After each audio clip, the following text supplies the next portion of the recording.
have Josh Agers in studio. We've been kind of putting him off here the last couple of days, but he is in Tailgate N Tallboys coming up early June. Yep. What's going on right now to get ready for this? So June 8th, 9th, and 10th, obviously everybody should know about the festival at this point, but we're really trying to focus in on the finite details, right? We just met with our public safety team talking about barricading locations of. I've got a huge long list of closures that we're gonna be incorporating.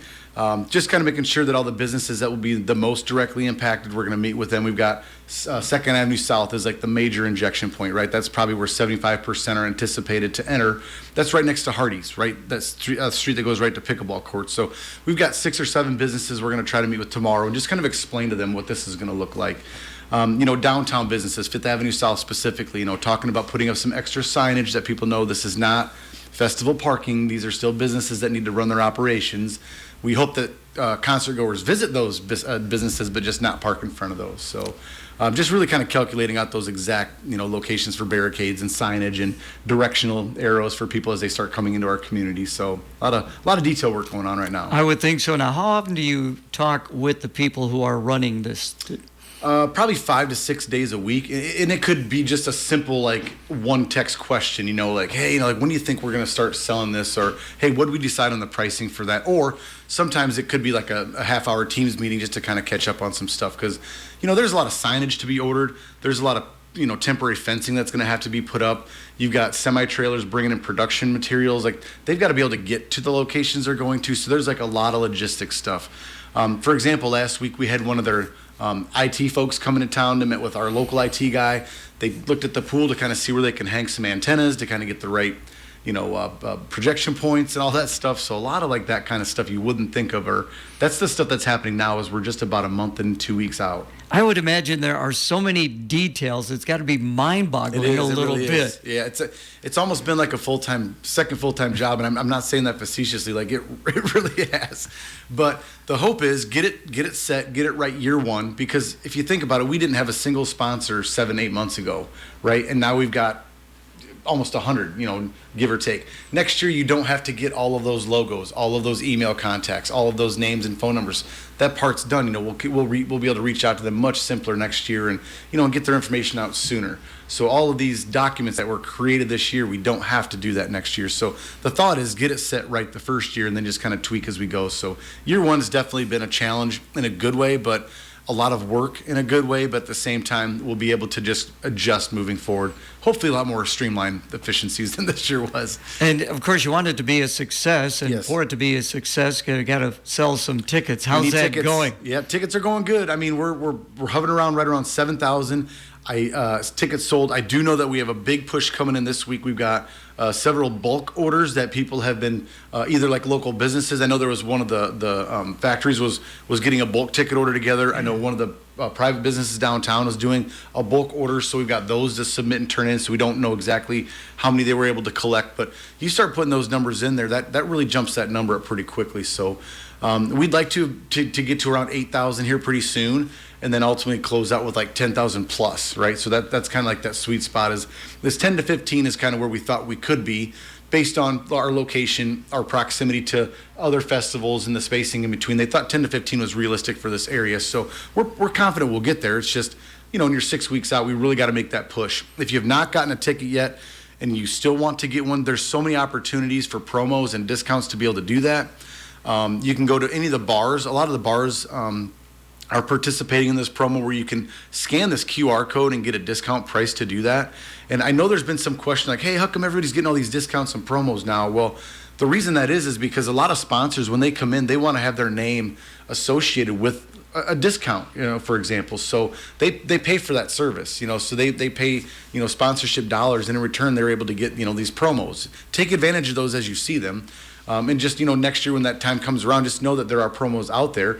Pre-announcement, is still always typically the best way to get your tickets if you don't know the artist just yet, but that's typically the lowest prices you're going to see no matter what. Okay. So pre-announce next year. Don't hesitate to still do that, but just know if you missed it, there are still some opportunities to get some discounts. How much longer is that going to be going on with the area bars? May 19th, I believe, is when we decided to close that off. Okay, so May 19th. Yeah, yep. So it's not off to the start we'd hoped it would be, but I think as we grow this thing again, people got to understand This is year one, so there's going to be a lot of wait and see, and we understand that.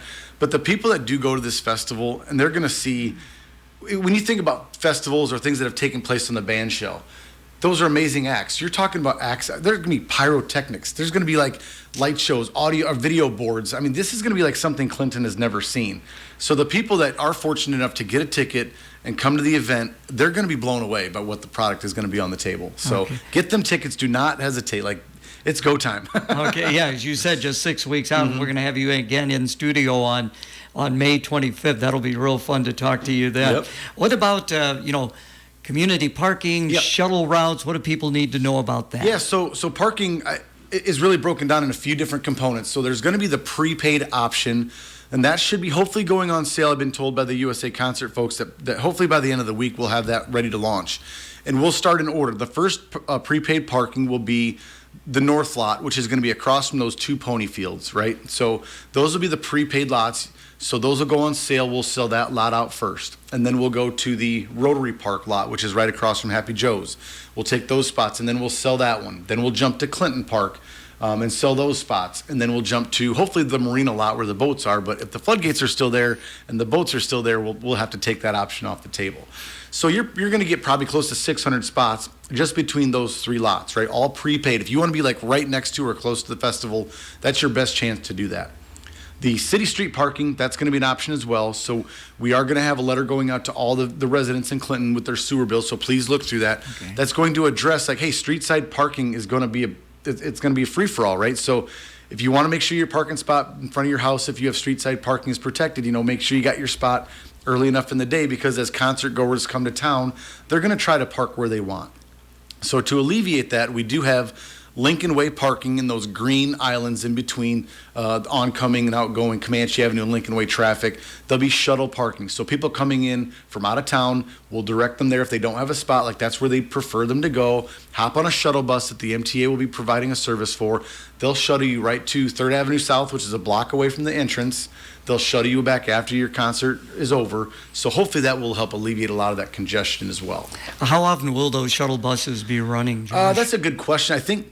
I think they're going to have 8 running at one time, just on a constant loop. And I think they talked about maybe 20-minute routes. So like each bus can probably handle like 3 loops in an hour. I mean, that's all relative, right? I mean, depends on how long people on board and off board when they get dropped off at that 3rd Avenue South. So we also will be having a lot of our street closures identified. So mostly east of 2nd Street. 2nd Street will remain open. So no worries there. If you're a local business, don't worry about 2nd Street. That'll be left alone. But when you get east of that towards Riverfront and the festival space, a lot of those will have either full or partial closures.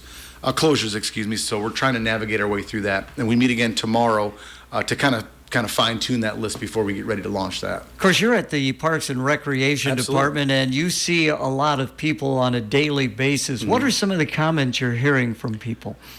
Great for Clinton. About time. Clinton deserves this. Why not Clinton? Thank you guys for doing this. It has been overwhelmingly positive. And trust me, in Parks and Recreation, no matter what you do, there will always be naysayers for some things, right? Yeah. But the overwhelming response for this has been very favorable, very positive. I think this is something that Clinton, when they see it, should be able to be proud of this event, because this is going to be a very good opportunity to showcase our community, to put something on our riverfront and make a much better use of our festival space, which is directly from our Parks and Recreation Master Plan, and that's what we're going by. So, and as I understand, after they get through at Clinton, they're going down to Taylorville, Illinois. No, Bloomington. Oh, Bloomington, Illinois. The next weekend. So they're really okay. They've got more to do than we do, right? We're just planning for Clinton. So thankfully, we've got a good team working here. But the second they are done on Saturday, they'll start tear down that night and Sunday. And a lot of this production stuff will be heading to Bloomington, and they're going to do it all over again. So okay, so Thursday, Friday, and Saturday, June 8th, 9th, and 10th is going to be the event. When can we start seeing them coming into town? Will it be on the 6th or 7th? Probably Saturday night, more than likely Saturday night before. Oh, okay. Yep. So Sunday you might start to see some trailers here. Okay. Starting to get the stage stuff built up, and some of the other, the components that go into the festival, you'll start to see them here. Oh my goodness! Yeah, maybe not the full team. Yeah, but I'd be remiss though if I didn't mention that. Wild Rose Casino Hotels is the title sponsor. They're also going to be having a pre-party on the Wednesday. So really, we're tied together with them on that, and vice versa. This really could be looked at as a 4-day festival to celebrate our community. So details on that pre-party will be coming out, but Wednesday at the Wild Rose, and then Thursday, Friday, Saturday on Riverfront. So definitely want to acknowledge them. If people want to find out more information, find out for sure who the artists are going to be, how can they best do that, Josh? Yeah, so tailgateandtallboys.com, or you can go to the Facebook page, Tailgate and Tallboys, Clinton, Iowa. Either one will take you to ticket information. Camping information, that's another important thing. We did sell out all of our primitive and electric RV camp pads. We are looking to open up another lot at Hawthorne Park, which is the Horseshoe Park, for potentially another 40 camp spots. But they're kind of mapping that out with the GAS now to see how that will work. So. Wow, this is going to be something else. Again, it is. Be prepared, Clinton. Be prepared. Oh, my gosh, it's going to be busy. So. Be patient. Just be patient. So we'll talk to you again on May 25th, just a couple weeks out. Yep, get them tickets. All right, thank you so much. Thank you. And now, the Dan Patrick Show. Dan Patrick. So now you think I intended to hit LeBron James in the nuts? Don't cry if you get attention after crying out for attention. You averaged 18 last year, and you can be a good player in this league for quite some time. You wanted attention. This is what happens. You're the third child. I'm the third child in my family. You are the third best player on your team. John Morant, Jaren Jackson Jr. the third. And then